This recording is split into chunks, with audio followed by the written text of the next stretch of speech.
ever wondered why you put things off, even though it's something that you really want and you know it's good for you?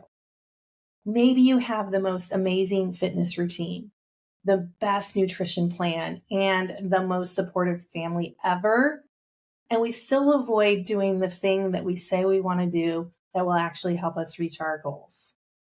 Hey there, I'm Cam. Welcome back to the Menopause Method. Today we're going to talk about our avoidance strategy. What is the thing? What is happening for us to go into avoidance? We know we want it, we say we want it, but yet we don't. Anyway, we're going to dive into the science of our brains and we're going to look for clues so we can actually change our avoidance strategy. And that's my goal for you, just to bring more awareness to what's actually happening behind the scenes. And if you can figure this out, many times it will unravel other parts of your avoidance strategy in other categories. And it's like this amazing thing that happens. So let's get to this. So what is the science behind procrastination and avoidance? First of all, our brains are wired to keep us safe and comfortable and also reproducing, but we're in menopause, so that doesn't really matter as much anymore. Oftentimes, we avoid things that make us uncomfortable. But here's the thing. If you're working on creating a new habit, a new fitness habit or a nutrition habit, something, that's going to be uncomfortable. Have you ever heard the quote, magic happens out of the comfort zone?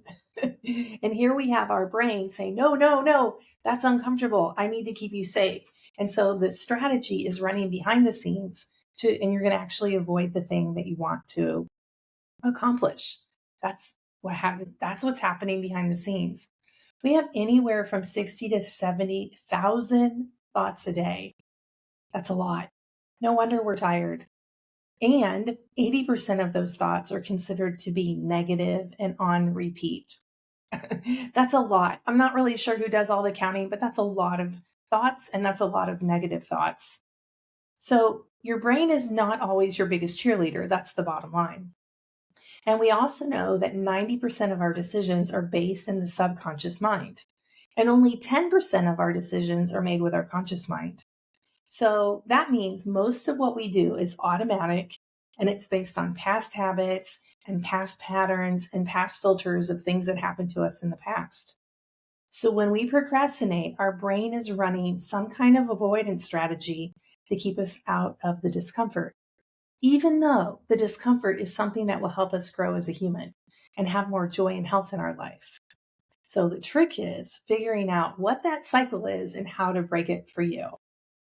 Now, I know this is like self-work kind of topic. It's not like eat this, do that. No. This is about doing the inner work. And what happens when you do the inner work, other things start to fall into place in your life.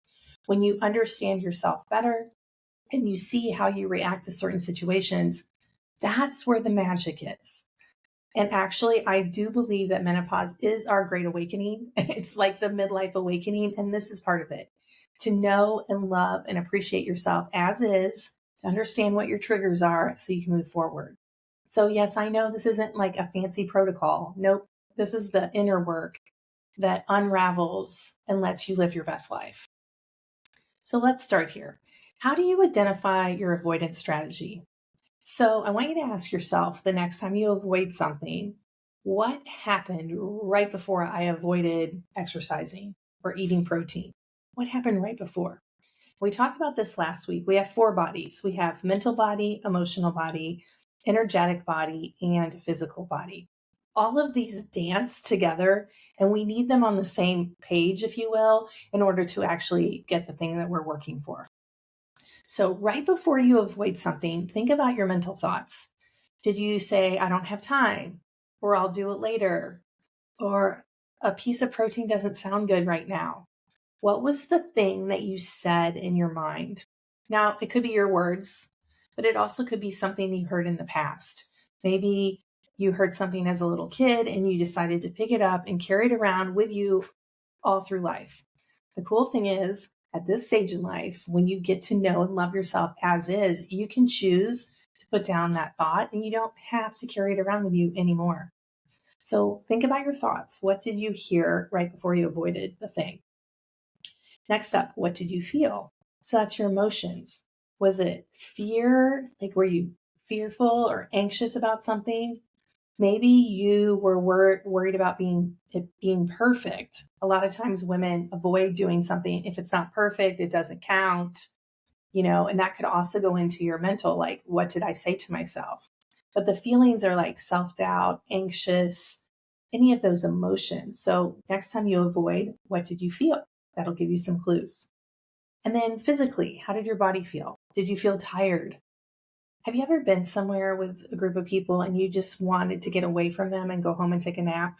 Your body is having a physical reaction to whatever was going on in that circle. Also, in the opposite, have you ever been somewhere and your body like responded in a positive way? You're like, these people are amazing. They have great energy. I want to hang out with them more. Your physical body is always communicating to yourself. So pay attention to how your body responds. As a little girl, I would often get stomach aches. Actually, I remember this all the way through college. If something was not right in my world, I would get a stomach ache. It was literally a gut feeling. Or I have a lump in my throat right now. I must need to say something to you. So paying attention to your physical body, how it responds, will give you some clues on your avoidance strategy.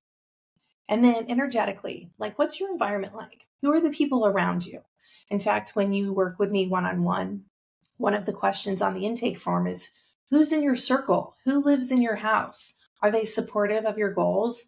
Because that's important. Have you heard the saying that you're the sum of the 7 people around you? That's true. Like, you hang around with 6 smokers, you're going to be the 7th smoker. You've probably heard that. I also heard last week, this is fascinating, that we also share our biome, the bacteria in our bodies with the people that are around us. That's interesting. I mean, I have dogs, so I knew that. Like, I'm aware of their yuckiness. And I also probably have that in my body because they're always around me. Okay. Anyway, back to this. So you can start noticing your mental, emotional, physical, and your spiritual or energetic, what's going on, so you can see what's happening when you avoid something. So that is the first step. And actually, that is the first step. It is called awareness, recognizing the triggers that starts your avoidance strategy. So that's the first thing. Those are places to look. Second, I want you to disrupt the pattern so you can change the cue. Like, maybe you can put on your workout clothes or put on your sports bra, because that's a sporting event in itself. Or if you wear shoes to work out, which I do not, you can put your shoes on. Whatever that thing is, go ahead and disrupt the pattern. Whatever you noticed about yourself, do something different. And then next, step 3 is to celebrate those small wins. I have a brand new program. It's called the Menopause Minis. They're 10-minute strength workouts, and they would be perfect to take action when you have resistance over time. I don't have time. I don't have energy. And actually, the workouts were birthed from that very idea. Like, what if I could create something that wasn't time intensive? It was like, just hit play and just go do the thing. It's 10 minutes. You've got 10 minutes. And then I ask the women afterwards, how's their energy afterwards? So I'll put a link in there if you're interested in the Menopause Minis. And literally 10 minutes, 6 days a week, 10 minutes, a few days a week, you're going to have more energy, more strength, and you're on the way to creating the small habits and showing your body and your brain that it's safe to change. Step 4, changing your self-talk.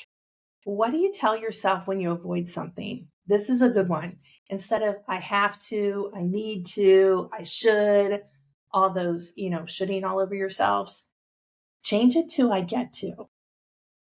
I get to exercise, move my body today. I get to eat food that's going to nourish my physical body and my emotional body. I get to puts the control back on you.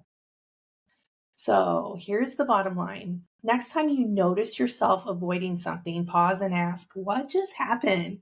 What was I thinking? What was I feeling? Like, here's an example. Let's say you plan to work out, you're going to do a menopause mini, and then all of a sudden you're like, nope, I don't feel like it. What happened right before you said, no, I'm not going to do that? Was it a thought? Did you see something? Maybe you saw something on social media. Maybe you heard something. What was the cue that started your avoidance strategy? And I encourage you just to test one little thing a week. When I'm health coaching with someone, we only do small intentions, small little, I call them dial movers, small little intentions, small little wins, so we can actually prove to our brain that we can be successful.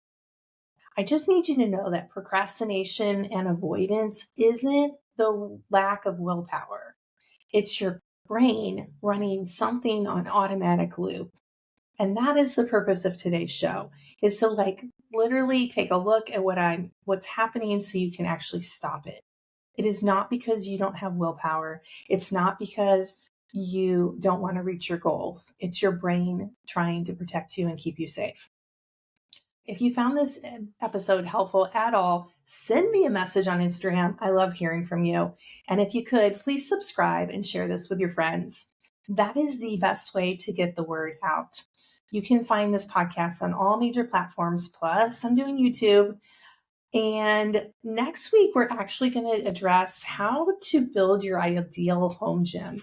This actually came from a message from somebody that said, I got this small space. I want to build a home gym. What should I do?